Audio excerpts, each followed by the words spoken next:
आपने एक बात कही अभी कि अशरीर गुरुओं ने भी आपको उस हुँ, दौरान हुँ, हिमालय में आशीर्वाद दिया। हुँ। अशरीर गुरु यानी अशरीरी गुरु, अशरीरी गुरु मतलब ऐसे ग्रेट मास्टर्स जो अब शरीर में नहीं हैं बट हैं। जैसे मतलब नाम बताऊँ उनके? आप कोई अगर शेयर कर सकें?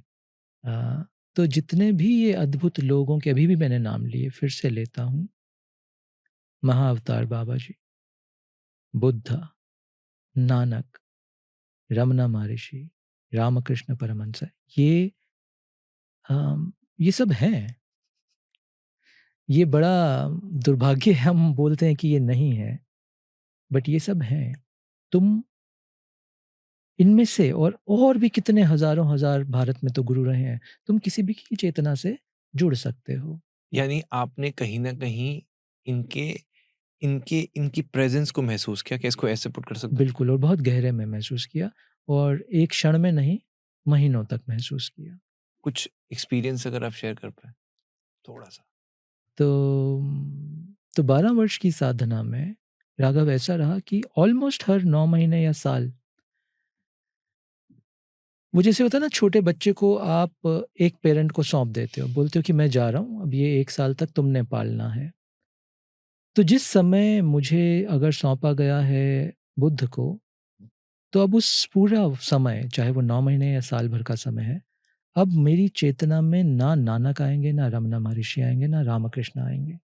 अब अगर मेरा आँसू निकलेगा एक भी, तो वो फिर बुद्ध के लिए ही बहेगा। अब इस समय शिव भी नहीं आएँगे। तो ऐज़ इफ वो पूरा साल मैं पूरा बुद्ध की चेतना में लीन हूँ और मैं पढ़ नहीं रहा हूँ मगर कुछ। मगर बहुत सारी क्रियाएँ, प्रक्रियाएँ भीतर से ही जन्म ने लेने लगीं, जो मुझे बहुत बाद के सालों में पता चला कि ये बुद्धिस्ट प्रैक्टिस है। हुँ। ये कुछ उनकी ऐसी प्रैक्टिस है जो उनके बहुत क्या कहते हैं उसको इंटरनल मंक्स को सिखाई जाती है। ये मुझे बहुत बाद के वर्षों में पता चली हैं ऐसी बातें। फिर जिस साल अगर मैं साधना में रामकृष्ण के साथ हूँ, तो फिर मैं जीऊँगा ही ऐसे। फिर मेरे बॉडीली मूवमेंट्स भी वैसे होंगे। फिर मैं मतलब क्या बोलें अभी? तो वो पूरी रामकृष्ण की चेतना पूरा मेरे इर्द-गिर्द मेरे साथ होगी फिर। सोते, उठते, जागते मैं सोऊँगा उनके विचार से, उनकी छवि से, मैं जागूँगा उनकी छवि, उनकी वाणी से। मैं ऐसे बात करूँगा उनसे जैसे अभी तुमसे बात कर रहा हूँ। तभी ये बोलना मुझे थोड़ा मुश्किल लगता है अशरीरी गुरु, मगर शब्द यूज़ करना पड़ेगा, क्योंकि मेरे अनुभव में वो अशरीरी नहीं है।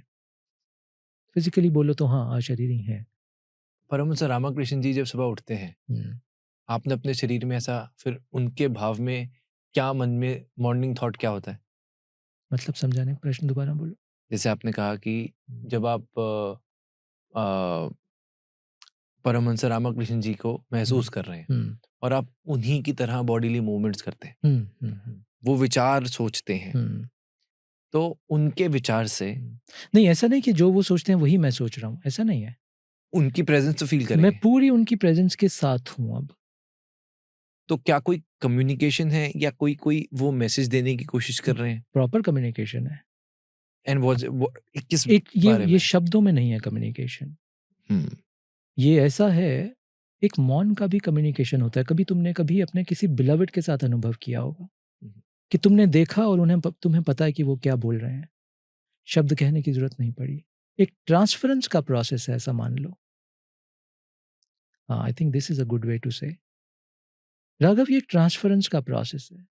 तुम जब उस प्रेज़ेंस में हो और अगर वो दान दें और अगर तुम भिखारी हो, तो तुम दान स्वीकार कर लोगे, तुम तक वो दान उनका पहुँच जाएगा।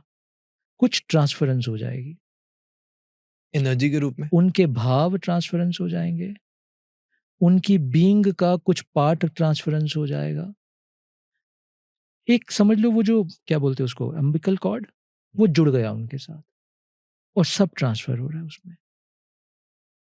बट रामकृष्ण की क्या देशना थी, उन्होंने क्या किसी को बोला, क्या सत्संग रहे, आई डू नॉट नो।